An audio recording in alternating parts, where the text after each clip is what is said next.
អ្នកទាំងអស់គ្នាមើលមកផ្លែតកុំច្រឡំថានៅទីក្រុងហុងកុងប្រទេសចិនអីណាគឺអានេះគឺនៅប្រទេសខ្មែរយើងទេអ្នកទាំងអស់គ្នាផ្ទាំងរូបភាពនេះពិតជាអស្ចារ្យមួយគ្មានពីរបើមានលុយមិនបាច់ដើរលេងទៅប្រទេសក្រៅទេណាប់ចិត្តមកលេងតែខេត្តរបស់ខ្ញុំមកធានាថាបងប្អូននឹងភ្ញាក់ផ្អើលមែនតែនអមទៅដោយគឺថាទឹករេរ៉ំដោយផ្កាអញ្ចឹងណាហើយមើលទៅដូចថាគួរឲ្យតាក់ទាញមែនតែននេះគឺជារូបភាពមួយដែលទៅតែចាប់ផ្ដើមទេគឺនៅខេត្តកំពតខ្ញុំតែម្ដងណាគឺថារូបភាពទាំងអស់នេះសិតតែអស្ចារ្យដែលប្រជាជនខ្មែរយើងគួរតែកោតសរសើរទៅលើរូបភាពដែលថ្នាក់ដឹកនាំនៅខេត្តកំពតអាចធ្វើបានយ៉ាងជោគជ័យមួយសម្រាប់ខ្ញុំកើតជាអ្នកខេត្តកំពតខ្ញុំពិតជាមានមោទនភាពមែនទែនដែលរូបភាពទាំងអស់នេះនៅខេត្តរបស់ខ្ញុំគឺតំណាងឲ្យខេត្តកំពតរបស់យើងទី1គឺសេះសមុទ្រទី2គឺងាលិកាយៈទី3គឺថាសួនទឹកផ្ការេរ៉ំនេះបងប្អូនមិនតាន់សម្ពោធទេទៅតែចាប់ផ្ដើមបានប៉ុណ្ណឹងប៉ុន្តែគឺថាមានមនុស្សគាំទ្រជាពិសេសកូនខ្មែររបស់យើងជួយទៅគាំទ្រមែនតែន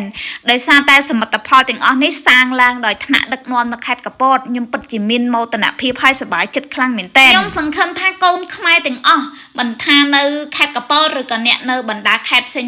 ឲ្យតែជាកូនខ្មែរកុំភ្លេច share វីដេអូនេះម្នាក់មួយផងសមិទ្ធផលទាំងអស់នេះយើងគួរតែស្ងើចតសើដោយថាយើងកម្រមានណាអានេះមានហើយនៅខេត្តកំពតគឺថាសួនទឹកការរំទៅតាមដូចថាមើលទៅគួរឲ្យតាក់ទាញមែនតើហ្មងជាពិសេសភ្លើងខាងក្រោមហ្នឹងគឺគេធ្វើចេញបែបរៀងផ្ការរំដួលដែលតំណាងឲ្យប្រទេសខ្មែររបស់យើងណាបងប្អូនមិនធម្មតាទេហើយងាលិកាយៈយើងក៏ចេញពលឺស្រស់ស្អាតនៅពេលយប់ណាបងប្អូនគ្រាន់តែឃើញបែបហ្នឹងតិចថានៅហុងកុងនៅអីទៅគឺនៅប្រទេសខ្មែររបស់យើងនៅខេត្តកំពតហ្នឹងហ្មងគ្រាន់តែឃើញសម្រស់ទឹកបាញ់រេរ៉ំដូចផ្កាបងប្អូនពិតជាមានមោទនភាពមែនតែនហើយស្រស់ស្អាតជាពិសេសដោយសារតែឥឡូវហ្នឹងគឺអត់ទាន់បានហើយរួចរាល់ហើយក៏មិនទាន់បានសម្ពោធដែរតែអ្នកទាំងអស់គ្នាអាចមើលបានណាគឺថាអស្ចារ្យមែនតែនហ្មងនៅខេត្តកំពត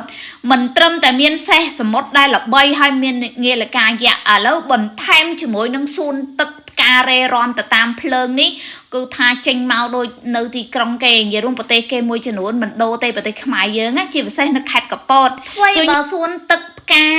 នៅខេត្តកំពតរបស់យើងធ្វើមិនទាន់រួចរាល់តែបងប្អូនមានប្រជាជនខ្មែររបស់យើងមកគាំទ្រច្រើនមែនតែនចាំមើលដល់ថ្ងៃសម្ពោធខ្ញុំនឹងទៅលេងដែរអ្នកទាំងអស់គ្នាស្អាតខ្លាំងមែនតែន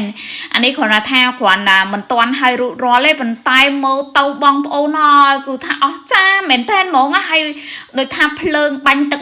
មានច្រើនពណ៌មែនតែនមើលទៅដូចឥន្ទនូហោះចុះហោះឡើងអញ្ចឹងណាហើយទឹករបស់គេមានក្បាច់ទៀតអ្នកទាំងអស់គ្នាហើយអាខាងក្រោមហ្នឹងគេធ្វើបែបលក្ខណៈផ្ការរំដួលតំណាងឲ្យប្រទេសខ្មែររបស់យើងហើយជាពិសេសមានភ្ញៀវជាតិភ្ញៀវស្រុកយើងនៅខេត្តកំពតគឺមកទស្សនានាំគ្នាថតកុសកមែនតែនខ្ញុំសង្ឃឹមថាបងប្អូនទាំងអស់ឃើញវីដេអូមួយនេះហើយជួយ share ម្នាក់មួយផងនេះគឺជាសមិទ្ធផលនៅខេត្តកំពតរបស់យើងពិតជាអស្ចារ្យមែនតែនខ្ញុំសូមសរសើរសេះសមុទ្រល្បីម្តងហើយងាលិកាយៈល្បីម្តងទៀតឥ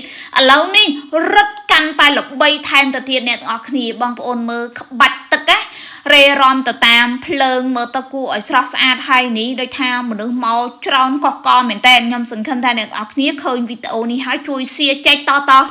គ្នាទៅដល់ប្រជាជនខ្មែរយើងឲ្យគាត់បានឃើញថានៅស្រុកខ្មែររបស់យើងនៅខេត្តកំពតនេះគឺមានសមិទ្ធផលមួយដែលអស្ចារ្យដែលកូនខ្មែរយើងអាចធ្វើបានជាពិសេសគឺថ្នាក់ដឹកនាំនៅខេត្តកំពតដែលពួកគាត់ជួយចាត់ទុកដាក់មែនតែនក្នុងការអាប់ដេតដើម្បីឲ្យខេត្តកំពតយើងកាន់តែមានភាពស្រស់ស្អាតនិងទាក់ទាញភ្ញៀវទេសចរមកច្រើនមិនទាន់សម្ពោធផងប៉ុន្តែមានភ្ញៀវអ្នកនៅខេត្តកំពតឬក៏បណ្ដាខេត្តផ្សេងៗមកគាំទ្រច្រើនខ្លាំងមែនតែនតែម្ដងណា